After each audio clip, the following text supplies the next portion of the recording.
Voici le Google Pixel 5. Dans cette vidéo, je vous montre comment déverrouiller son bootloader.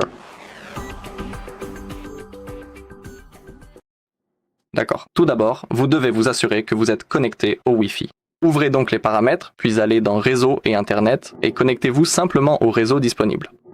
Ensuite, revenez en arrière. Continuez à faire défiler vers le bas jusqu'à ce que vous trouviez à propos du téléphone.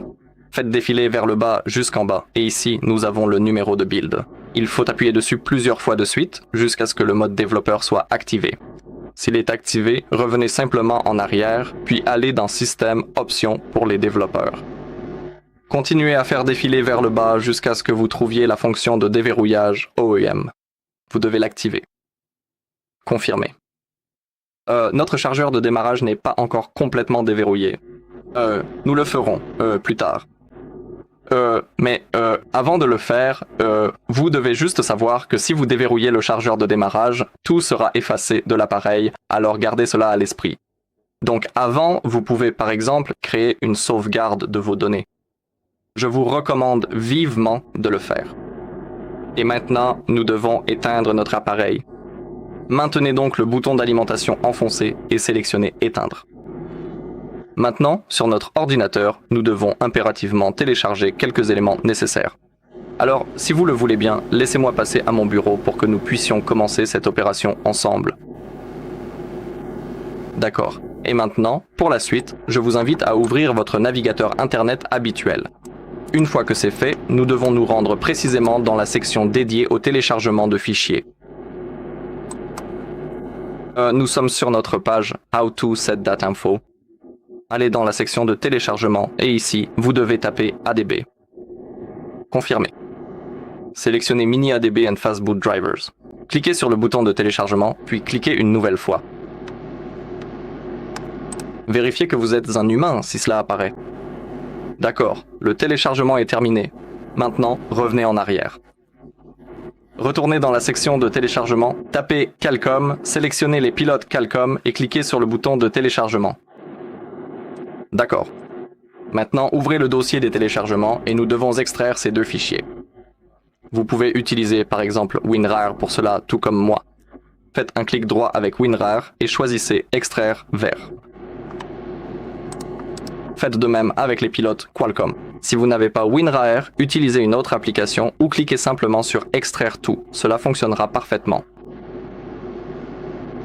D'accord. Maintenant, ouvrez le dossier contenant les pilotes ADB.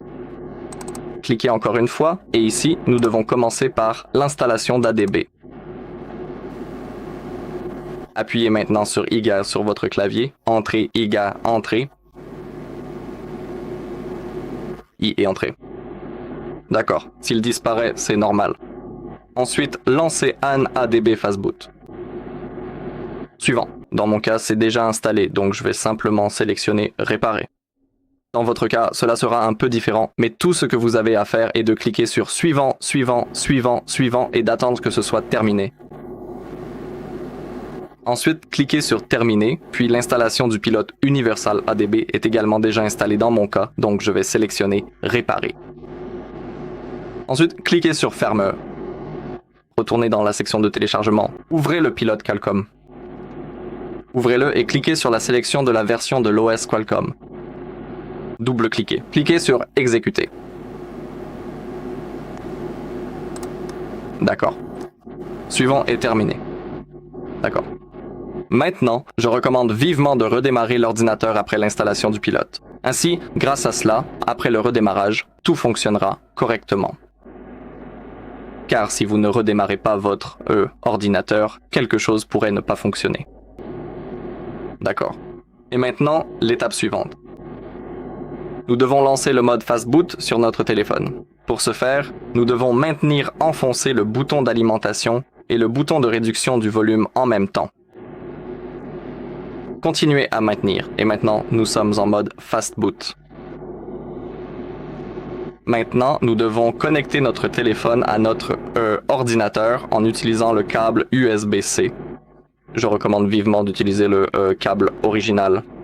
Si vous n'avez pas l'original, vous pouvez bien sûr utiliser un autre câble USB-C de bonne qualité. Connectez maintenant votre téléphone à votre ordinateur. D'accord. Et maintenant, nous devons ouvrir l'invite de commande. Tapez CMD. Pour commencer, faites un clic droit sur le fichier, puis sélectionnez l'option Exécuter en tant qu'administrateur. Maintenant, nous devons naviguer dans le terminal, taper CD, puis appuyer sur Entrée. Ensuite, saisissez CD ADB et validez à nouveau avec Entrée. Nous sommes prêts à passer à la suite, car nous devons maintenant entrer une série d'autres commandes spécifiques.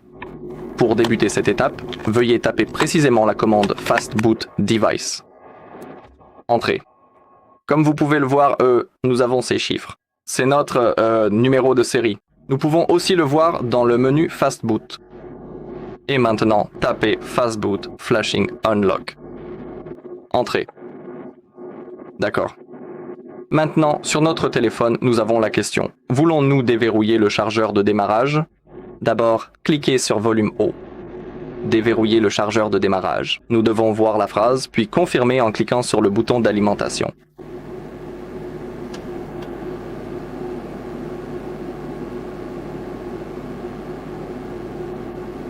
Maintenant, nous pouvons fermer l'invite de commande. Nous n'en aurons plus besoin. Maintenant l'opération est terminée. Sélectionnez Start, puis cliquez sur le bouton d'alimentation.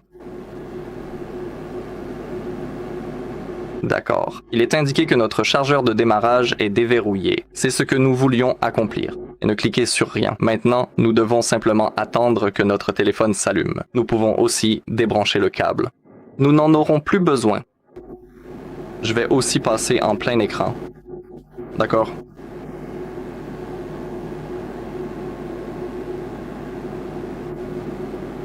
Et l'opération a été un succès. Maintenant, le processus de configuration va apparaître. Attendons un petit peu.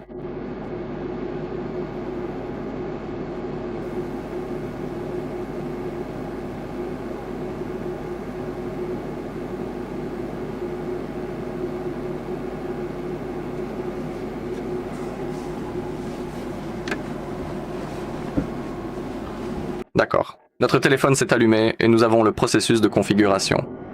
D'accord. C'est tout pour aujourd'hui. Merci d'avoir regardé. Si la vidéo vous a plu, n'oubliez pas de liker, commenter et vous abonner.